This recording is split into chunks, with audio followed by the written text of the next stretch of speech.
Pay attention. The ferry leaves at 10 a.m. Roads are busy. Great. Dad, pack the boot. Suitcases, Tetris style. Yeah. Rosie, got your teddy? Uh-huh. No going back this time. Honey, how's the car? Windows clean, car wax, carpets back. I meant the tyres. Oh, sorted them at Quick Fit last week. Brilliant. If things go to plan, it'll be smooth sailing.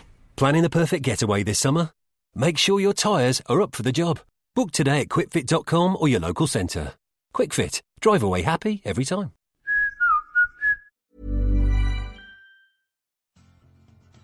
Are you a lifelong fan of General Hospital? Are you a new fan who wants to know more about the history of the show? Do you enjoy talking about the show with others? Do you find yourself yelling at the TV? Is your self-care an hour a day in Port Charles? If so, we invite you to join hosts Amanda Kimmel and Shannon Coach at the place where all the hidden conversations take place and secrets are revealed. Meet us at Pier 54, A General Hospital fan podcast.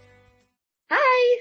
Hi! Welcome to General Hospital's recap of week March 30th through April 3rd, but I guess kind of really the 2nd since the 3rd was a flashback. There you go. Week 3 of quarantine. Yeah. Is this Week 3 third for 1,000? recording face to face? I'm thankful for Zoom, but I really don't like this. It's not the same. I know. Well, it was funny because, so I started bringing my stuff upstairs. I'm recording in my room today because I just wanted out of the basement. The sun is shining. It's going to be beautiful. And Trista's like, oh, are you and Amanda going to sit out back? And I'm like, I wish we could. But yeah. Taught her a good lesson by telling her no. We are going to have wine the first time that we record again. Oh, that'll be a good podcast. We will have to think of a good 411 subject because we tried to record both of them on the same day.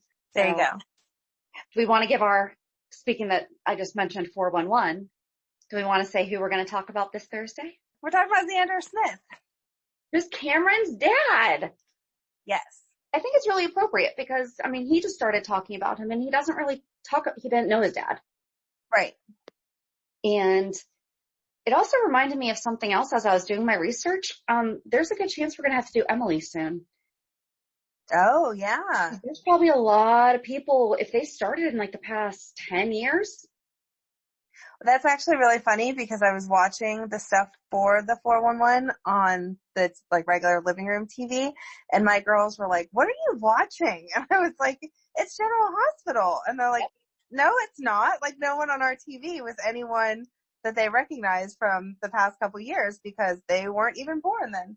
Yeah. So, I mean, there's a real good, I think that we should do her soon. Okay. She's still mentioned from time to time. Right. And it's Scout's namesake. Yep. Well, Emily Scout. Yes.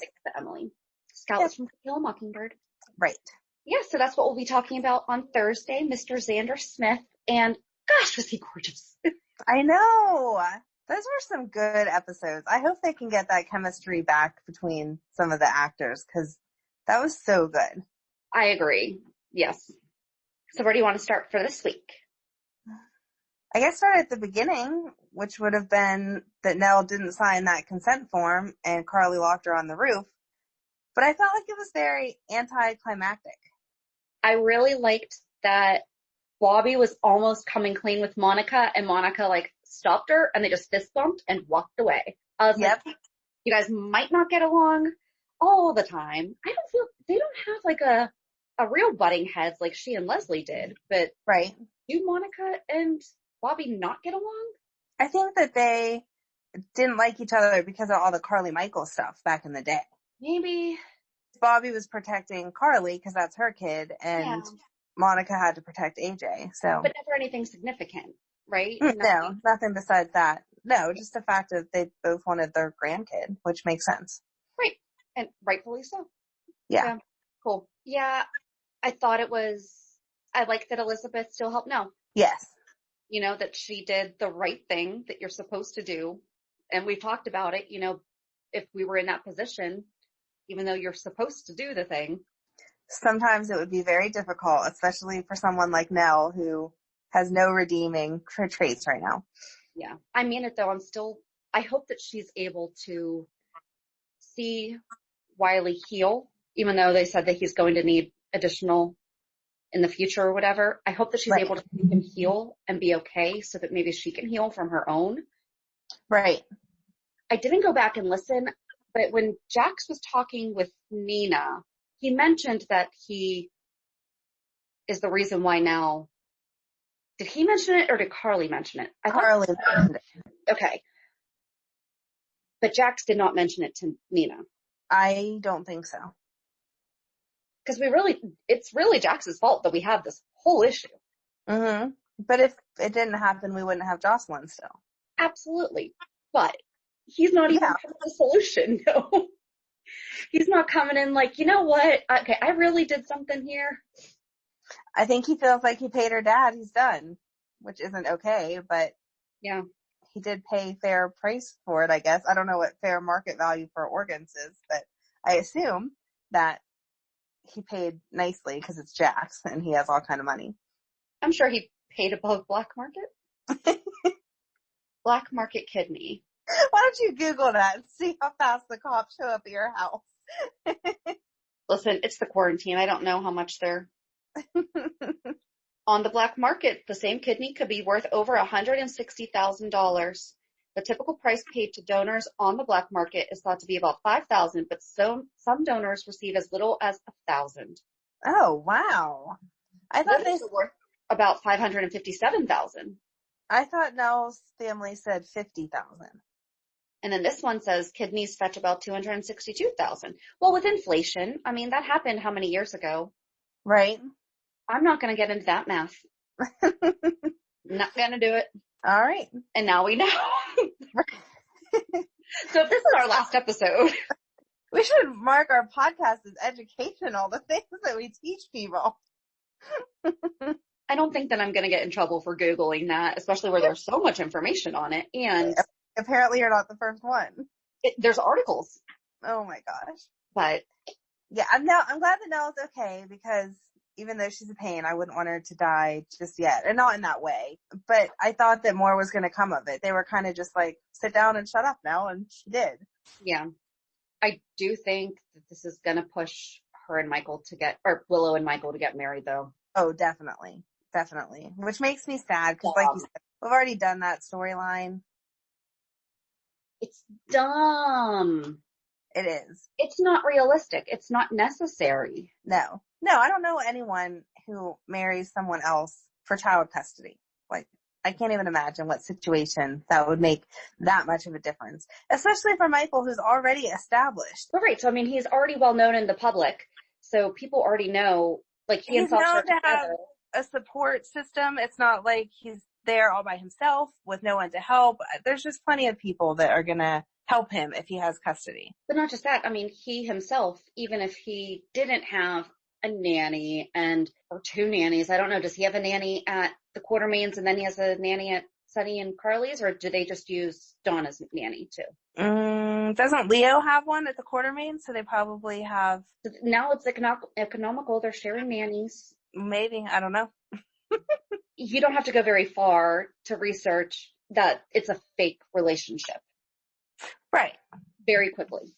Exactly. And both of those relationships have been very public. So that's what I'm saying. Like, everyone knows that he's with Sasha. Yeah. You just suddenly decided that, oh, you really love Willow? It doesn't make any sense. And Chase is okay with that? Yeah. No. Yeah. If we could just, maybe the quarantine will help the writers focus, and that hasn't been written yet. There you go. So they have the opportunity to change it. Mm-hmm.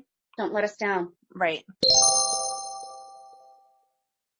Amanda, guess what time it is? What time is it? It's time for me to pick out my FabFitFun selections. Oh my gosh, you were so excited with the last box. What are you going to get this time? I love FabFitFun. Seriously, I've been using it for over a year, and at first I was like, do I really want to, spend money on that? Yes.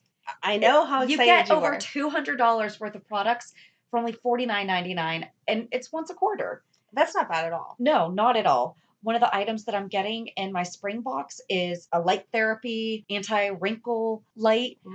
I've seen them listed other places for well over $100, and that's going to be included in my box. They also have robes, different lotions, sprays. There's a really cute umbrella on there. Tons of things for you to pick out. You're making me want one. You could go to our website, pure54podcast.com, and just go under the savings tab and click the Get Offer button under the FabFitFun. make sure to use promo code Rainbow and you get $10 off your first box. That's a deal. It's amazing. So go check out our website, pier54podcast.com, and make sure to use promo code Rainbow for $10 off your first box. And you're going to love it. When Valentine apologized to Nina, it was so sweet and sincere. I seriously think that's like one of the best apologies ever. He's like, I'm sorry, I really messed up. I do hope you're happy. Just in case anything happens. It was a very sweet, sincere apology, but he mentioned her haircut 2 or 3 times, and I hadn't even noticed that she got her haircut until he said something. I feel like maybe he was just trying to, I don't know, we always say that guys never notice our hair.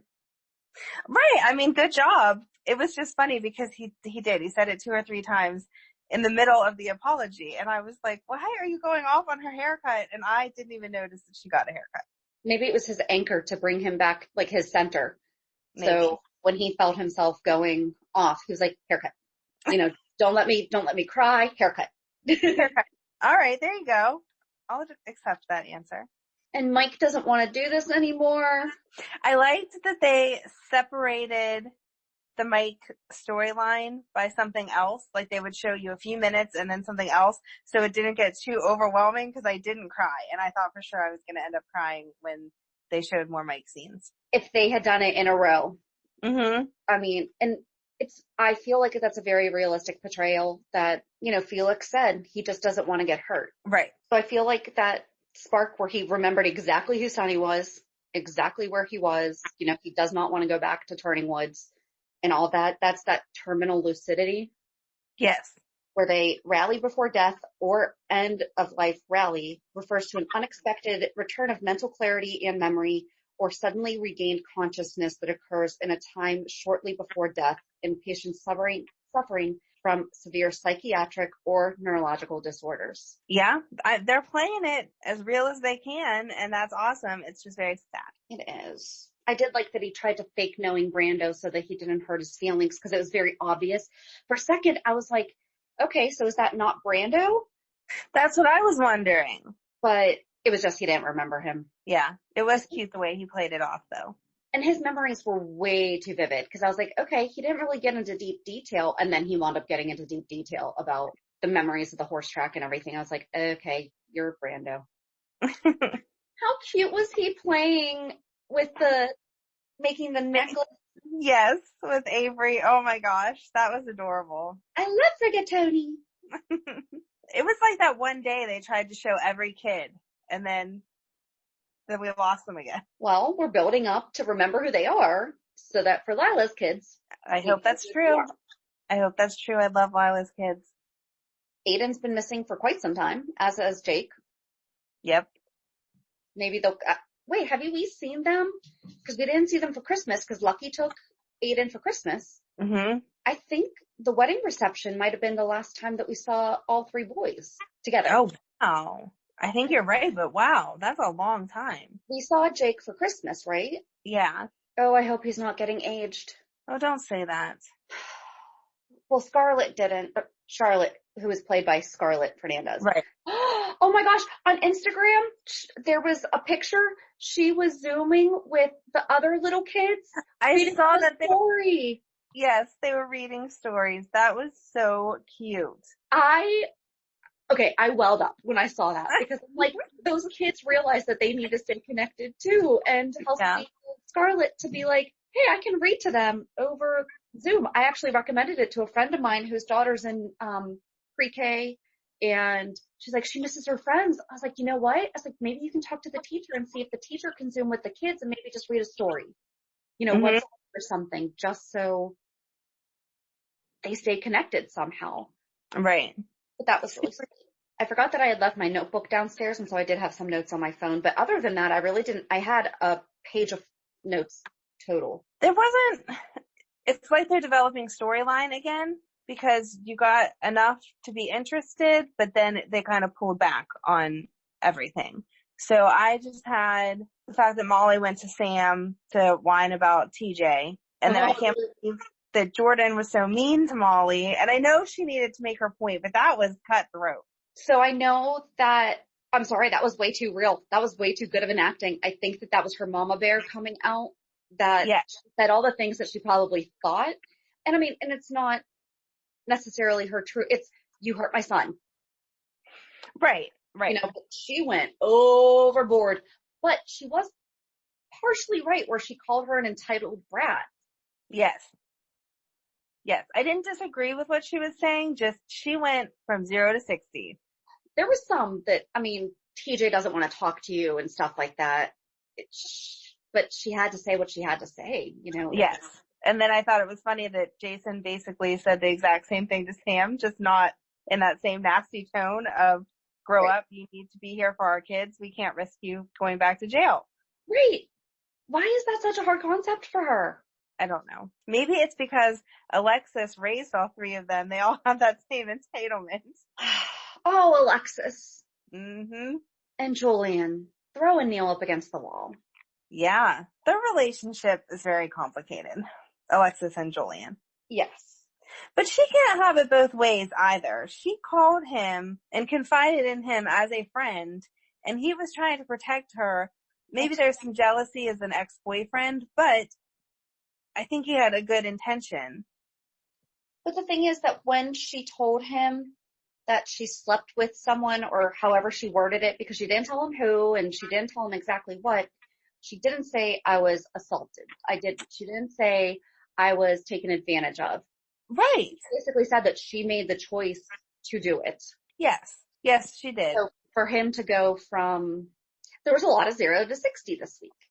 There was. And I didn't expect it to be Britt, who had seen them at the hotel or wherever. I don't know. They were in New York. I don't know what hotel they said they were at. No, but that makes sense because it times correctly with her. It does. Yes, they did good rating there. But back whenever they showed, you could tell someone was creeping on them, but you couldn't tell who. And when she said he looked familiar. Right. Yes. I forgot it because I thought it was going to be one of the people from the board or something that was going to be there the next day. Yeah. So it was Britt. Yes. Good pickup there.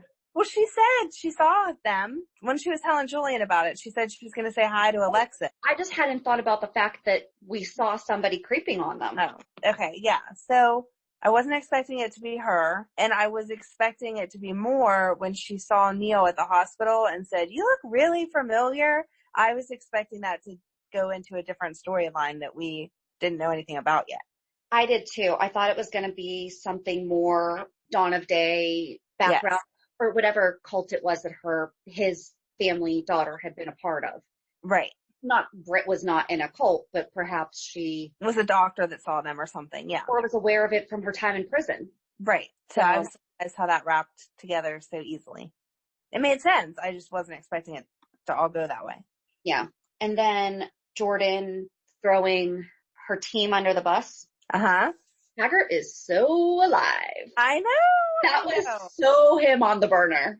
There was no one else that she could have called to ask that question to. It has to be him. Harmony. Because Harmony's supposed to be her go-between between her and Cyrus. So I think that they were trying to play where she was using the phone that Harmony had given her to call her to say, hey, is it okay if I do this? Because it's going to be very public. Is it a course of action to take? I think that's what they were trying to. But by her saying, of course, it's the only phone I'm allowed to reach you on, even though that's true-ish in the Harmony case. Right. It's way more, it had to be Taggart. Yes. Or she wouldn't have done it too. Yeah. Poor Trina. I know. She did some really good acting again this week though. The way she went off on her family and that heart to heart with Ava. I know we've talked about this before, but like her relationship with Ava, because I really don't feel like Ava is just trying to replace Kiki with her. No. I think she has learned from her mistakes with Kiki, but I don't feel like she's doing a replacement, but she's really doing a great job at like nurturing and being there for her and everything. Mm-hmm. It was beautiful. I don't think she's just trying to replace Kiki because she's talking to her about her experiences as a mom, not trying to mother her like she's her own, but saying, like having her call her mom. You have to call your mom. You can't have her worry. If she was trying to cut her mom out and like replace her as the parental person, she wouldn't be telling her to call her mom. She would be manipulating the situation to spend more one-on-one time with her. Well, and the fact that she told her, your mom scares me. Yeah. Who scares Ava Jerome? Right. And how cute was it when she was talking to Trina also about Cam, and then Franco talking to Cam about Trina? Yes, that Franco's was sweet. kind of like, I think you guys are more than friends. Mm-hmm. That was so cute. I really like Franco as a dad. Me too. I thought that they were going to kiss again, though. I know, me too, but no. No. Maybe later. I think that it will, because they're still making those eyes at each other now. Mm-hmm. So they're both trying to avoid everything. Right, they were doing a cute job of talking around. You know, that thing happened and then you left Jocelyn's real fast. The only thing was Cam worried about how much Joss knew. Yes. Could make Trina feel crummy. Right. But that's a boy. Exactly. He's a typical teenage boy. I don't know. So do you think they're going to have Brando hook up with Molly now? I hope not. Really? Oh, see, I hope so. Because she is so boring with TJ. Let's end that and have some excitement. She is young and cute and needs some new experiences. I think she might cross the line with him. But I don't think they'll have a relationship. There was more chemistry between the two of them in that 5 minutes on Thursday than there's been between her and TJ in the past 7 years. I know that we're not happy with how she's been lately and that she turned him down and but I don't feel like that would be the right way for her to end an 8-year relationship, even though it's like Ross and Rachel. She's assuming that they're broken up, but they're not really. Of course there'd be a Friends reference. Always come back to Friends. It can always come back to Friends. Alrighty then. But seriously, I mean, I really don't, even though she's been kind of a jerk lately, I don't see her moving on without having closure from him, not from his mom. But I don't see him coming back for a while. So by the time he comes back, I think that she could really be in a relationship with Brando. And she'll need closure from him just because it did happen in such an upsetting way. But maybe she'll be too far in love with Brando to revert back to him. If they start something in a little over a month. Okay. Because I mean, you're right about the chemistry and everything, but just the 8 years is a long time. It is a long time, but she was also a young girl for a lot of that. You can find your forever. Who was that couple? Their first kiss, they were 11 and 13 and they're still together. And that's adorable, and the romantic in me absolutely loves that story. But realistically, that's not the way it goes for most people.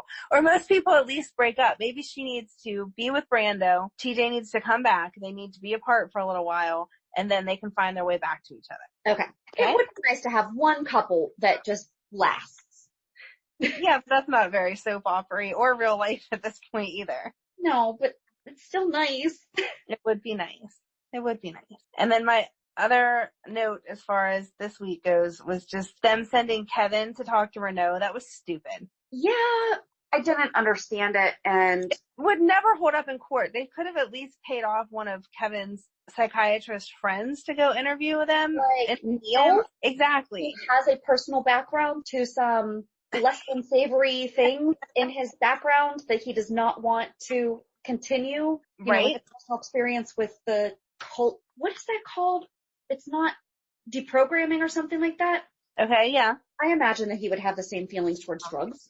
I would think so too. Or they talk about Mercy Hospital all the time. Is there not a psychiatrist on staff at Mercy? I feel like there should be. Yep. Can't we ask him for a favor or her for a favor? And you can't walk into court as the mayor with the last name Collins and say, here, this psychiatrist who happens to have the same last name as me, my husband, recommends this and think it's going to hold up. Right. No, and Robert called them out on that instantly. Isn't Mercy the name of the other hospital on Grey's Anatomy too? Yes. I feel bad for all the Mercy hospitals. And we have one here in Pittsburgh.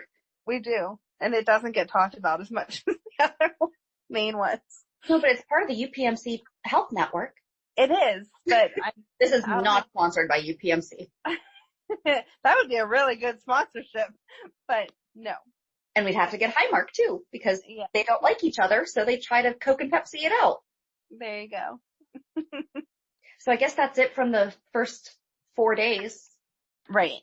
And then Friday was about Flashback Friday. So my notes for Flashback Friday, because it feels like we just did this since it was only a year ago, And I remember us talking about what we liked and didn't like. My likes and dislikes would be the same of it was nice to see them, have their walks down memory lane. And I did get a little teary eyed here and there, but because I had already seen it and I was trying to watch it from what hadn't I caught before, I came up with other questions that aren't really significant, but they still popped into my head. Okay. At one point, Lucy says that she was really wanting to FaceTime with Serena so that she could hear the end of the will, but the connection was bad. And then they just dropped the conversation. It was like, oh, okay, she can't join us. She's out of the will now because she couldn't FaceTime. Right. There's not Wi-Fi at the hospital, or one of the other people don't have a phone by a different carrier that maybe has a stronger signal. You're not going to attempt to reach out to her one more time. It's just, oh yeah, sorry, it didn't work. So you're done. Yeah. No, that was a good catch. I didn't pick up on that. Yeah, it was Lucy and Scott were standing on the staircase right before they started talking about how they just had really bad timing, but they cared about each other and whatever. And so she threw Serena in there, which made sense since that's their kid, but it was, the Wi-Fi or the FaceTime didn't work. So, okay. And I thought, really? You could have even not shown her face, just held the phone like, oh, okay. She's trying to be part of this. Scotty can try it on his phone? Right. Exactly. Anything. And then in my mind, Monica is the same age as Laura, but then they keep talking about all of the trouble between Monica and Leslie from back in the day. Yeah. So why is Monica still a doctor and Leslie's not? Same reason why some people retire at 30 and some retire at 70. I feel like they could use more doctors, and since they let people come in and out and only work for a few months and then leave, it would make sense that Leslie was still one of their doctors. See, I don't see Laura and Monica in the same age group. I'd say a decade older. I mean, that makes sense the way that they're talking about it. That it was Monica and Leslie were going after the same man and stuff, but I don't know. Well, now I need to find out, so just hold on while I Google. Okay. Okay, so Denise Alexander, who portrays Leslie, is 80. Huh, isn't it funny that she plays Leslie and then Leslie Charleston plays and Leslie Charleston is 75. Wow. They both look amazing. And Jeannie Francis is 57, yeah. Okay. Monica does not look 75. No, none of them look their ages at all. And I also don't think Jeannie Francis and Laura look 75 either. Right. No, I don't know, just the way that they talk to each other, it feels like Lucy and Laura and Monica were all close in age. But then the more that you look at the backstories, it is Monica and Leslie that are closer in age. Yes.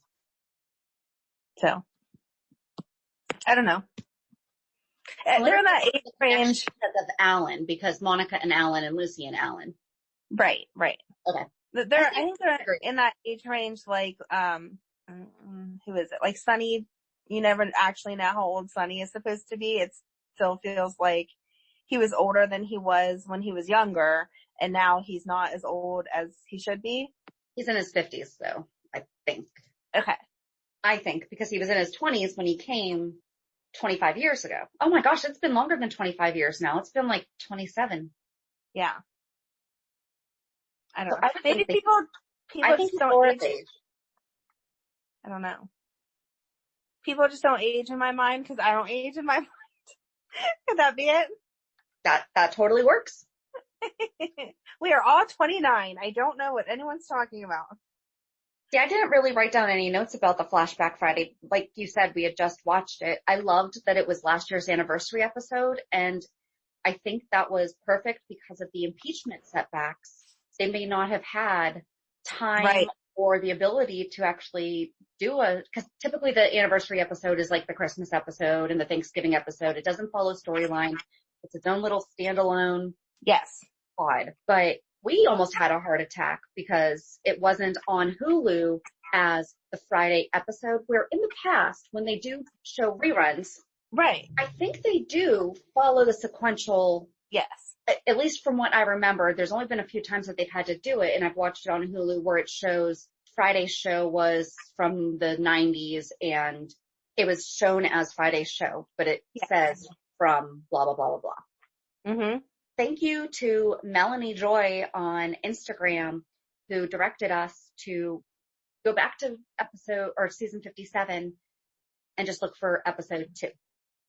Yes. And then it did say that it was, it didn't call it a rerun, but it had Friday right on the side. Yes. And it had the beginning part where it was introduced as this is last year's episode, blah, blah, blah. And that was really sweet that they have Laura Wright introduce that. From what I read, they're going to have a different character or different cast member introduce each episode. Oh, that will be cute. Lots of people are wanting the old episodes. Someone mentioned that if they do that, they have to pay royalties. Oh, okay. Can we all start a GoFundMe to pay royalties to let us see some 80s, 90s, whatever episodes, you know? I think it would be cute if they just revisited what they just talked about on the 50th anniversary, like replay the episode that Elizabeth was raped, replay the episode where BJ gave her heart to Maxie, and that kind of thing. I don't know if those are still too far back that it would cause them to have to pay royalties or not, but just to get everyone back on the same page. Because again, if you haven't watched it all these years, you don't know that Maxie has BJ's heart other than the few things that they've talked about here and there. Yeah, that's not a bad idea. And Lucy never auctioned off all those dresses. Right. That should be a real thing. That should be. Would be trying to buy a dress. We can empty it. There you go. Once this is all over and done with. Mm-hmm. But yeah, so I guess hopefully they do continue to show them on Hulu, because we posted on Instagram and Twitter asking how people were watching the Flashback Fridays if they don't have cable. And I left it up because a lot of people were like, you know what? I was wondering the same thing. Thank you so much, because there was that answer in there. So yes, so that's it. I think it is time for quarantine. Reality check. These have to be the most boring reality checks ever. They are. Like, I have next to nothing. Well, how was your first week of homeschooling at least one of your kids? Or you started with the second one halfway through, right? We did. So my daughter's school sent home their packet. We got it on Monday, and I wasn't going to start her later in the afternoon without a plan. So Tuesday, I took time and we looked through what they had sent home, and I said, okay, I'm going to put together something. We started her Wednesday because it was April 1st. You know, it was just a nice clean, and it's been going pretty well. We've only had one kind of issue that was just more creativity. Couldn't think of how to do. They had to make their own planet and describe it and draw it. And she's like, I can't think of what I would want my planet to be. And I said, okay. And I actually brought up the podcast, and I said, you know, Miss Amanda and I had this idea for years, and we could not think of a name. I was like, it was at least 2, if not 3 years. And then one day we had the name, and it's all from there. I said, so just have it in the back of your mind, you know, oh, this would be cool on my planet. And one day it'll just come to you. So, and then my son did really well. He actually wrote out, we've been struggling with organization and things like that. And I think he's really also appreciating the fact that we get to do this one-on-one. I mean, he's a junior, same as your M. So he's very independent and wants to be independent, but this has been a good way of us being able to collaborate on, okay, here's how you should structure your day. And so I think overall it's gone pretty well. And we've gone for a lot of walks. We went for a walk this morning. My daughter rode she got a tricycle bike for Christmas that she rode about 2 miles this morning. So, oh, wow. Yeah, she did good. Other than that, I mean, just a lot of staying home. The purple shed's gone. It's finally more closer to the color of what I wanted it to be. Well, that's good. Listening, last year, I had a cream colored shed that I wanted, like a stone gray, that if you looked at it at a certain angle, it might appear to have some purple in it. And I'm aware of the fact that when you look at a color online, it can be different. We even got the color swatch and put it up against it and was like, okay, this is going to be good. Painted the whole thing and it was lilac. It was. And purple's my favorite color. And God bless my husband. He was like, listen, I'm fine with it. I said, that's fine that you're fine with it. I'm not. That's not the color that I wanted because my goal is I want to make a sitting garden. So that's going to be the backsplash. And yeah. So a neighbor of ours actually had a can of gray paint that he needed to get rid of. Oh, wow. So we did some experimenting and it's closer to the slight gray with, you look at it and you go, is that gray or is that purple or is that gray? So it's. And that's what you wanted. There you go. Yep. So I guess that's it. What about you? Same kind of stuff. It was our first week of school. The big girls, it's funny because every time they get frustrated with school, they ask to go cyber.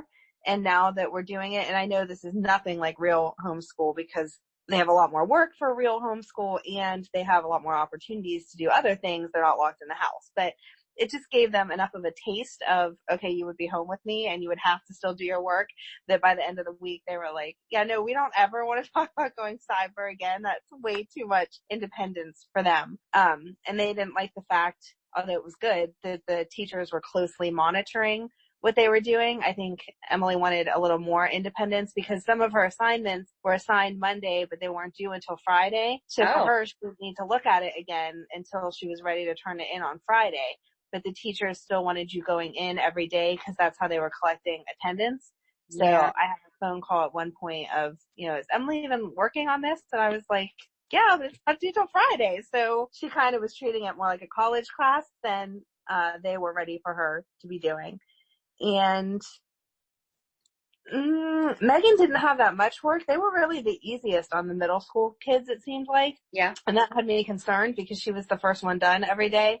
And I kept asking, are you sure that you're really done? Are you sure? But for the most part, she was on task. So it was good. It's nice to see that they can show some independence because a lot of times they try not to just because it's easier to have mom do it. So Right. That was different or whatever. And then Madeline, I mean, she misses her friends. She misses her teacher. Her teacher's awesome. She does morning message every morning and she wore like a silly hat the one day and she was dressed up like Elsa the one day and had Olaf with her and like every morning. Yeah, it's adorable and she's just so sweet. And so she's going to put together like a slideshow of the kids if you send in a picture of them holding an inspirational quote or just I miss you or a story or a paper that they draw or whatever. She's going to put together a slideshow so everyone can see their friends next week, at least for the slideshow. So that's cute. But besides that, tons of time outside. But no, I haven't been bike riding, but Madeline's been bike riding and trying to learn all new tricks and playing on the swing set and all that kind of stuff. So thank God it's not a rainy, crappy week because I think we'd be ready to kill each other.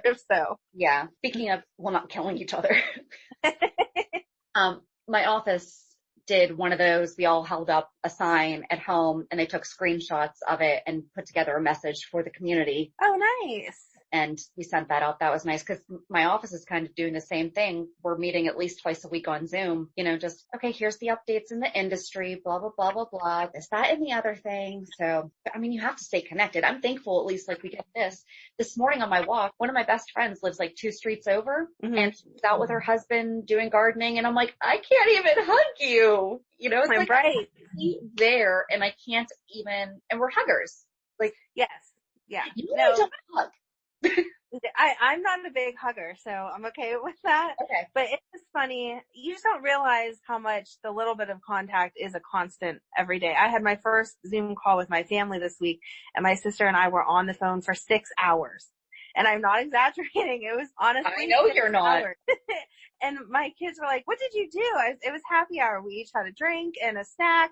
And we just sat there and talked about all the dumb stuff that we would normally talk about at my mom's on our Thursday night, like family nights. But it was 6 hours because I haven't seen her. I haven't talked to her since the beginning of March pretty much. So I'm doing that with some friends on Friday because it's one of their birthdays and her boyfriend was supposed to cook the 3 of us dinner. Aw. And that's not happening. So we're going to have dinner through Zoom. Oh, that's cute. That's cute. So, but yeah, so I guess that's it for this week's recap. Join us on Thursday as we talk about Xander Smith. And have a good week. And we'll meet you at the pier. Bye. Bye. If you enjoyed today's show, we invite you to go to peer54podcast.com to subscribe on your favorite platform. Don't forget to leave us a review. And you can also follow us on many social media channels. Just search for Peer 54 Podcast. Also, we are not perfect, so if there is something that we missed or messed up, just let us know by emailing us at peer54podcast@gmail.com.